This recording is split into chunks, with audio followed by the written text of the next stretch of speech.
everyone, and welcome to another edition of AgriLife Today. I'm Blair Fannin. And I'm Kathleen Phillips. Well, this week we'll learn about a new website that helps individuals learn more about aquaculture and pond management. We'll also hear about the Texas A&M forestry program gaining new accreditation and the weekly crop report. All this and more as we take a look at Texas agriculture and Texas A&M AgriLife across the state. From alligators to water gardens and fish to oysters, AgriLife Extension's new aquaculture, fisheries, and pond management website has these topics covered and more.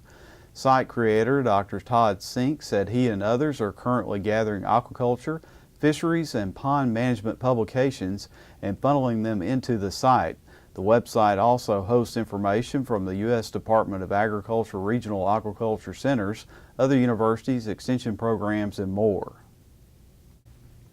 A refocusing of the forestry program within Texas A&M University's Ecosystem Science and Management Department is making a national model, and the Society of American Foresters has extended accreditation of the department for 10 years. Faculty in the department determined that students needed to know more than just what is within the scope of traditional forestry, such as the broader aspects of ecosystem management and human interaction with forestry ecology. Faculty said the changes in the job market and increasing demand for forest ecosystem services such as recreation, water, biodiversity, and carbon storage have led the changes in curriculum for forestry students. The new year has found many Texas farmers and ranchers in West Texas and the coastal bend regions facing the same conditions they've experienced over the last 3 years: drought. Without timely or above average rainfall this spring and early summer, crop production in many parts of Texas is likely to be at best marginal for 2014, according to Dr. Travis Miller.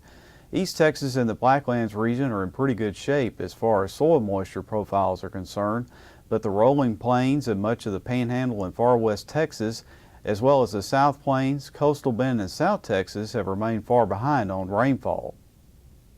A plan developed by stakeholders under the leadership of the Texas A&M AgriLife Extension Service to decrease the amount of bacterial pollution in Dickinson Bio has been approved by the Texas Commission on Environmental Quality. It outlines ways to decrease bacteria found in the waste of warm-blooded mammals, including people, dogs, cats, and cattle, according to Charis York, Texas Coastal Watershed Program Specialist in Clear Lake. Bacteria from this waste may indicate the presence of disease-causing microorganisms that can make people ill if they are in direct contact with the water while swimming, wading, or recreating on Dickinson Bio. More than 70 professionals, students, and horse owners gathered for the Texas A&M University Farrier Conference in College Station recently. Featured presentations included preparing the foot for shoeing, the value of Farrier certification, a laminitis research update, the effect of nutrition on hoof health, therapeutic shoeing techniques, and the latest techniques in applying a synthetic foot protection material.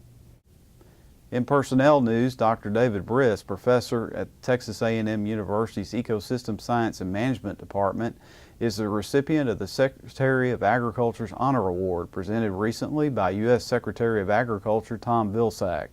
The award was presented in Washington, D.C., and it's the highest honor awarded by a Secretary of Agriculture, which recognizes outstanding contributions to the U.S. Department of Agriculture. That's a look at agriculture across the state of Texas and Texas A&M AgriLife. For these stories and more, please visit our website at today.agrilife.org.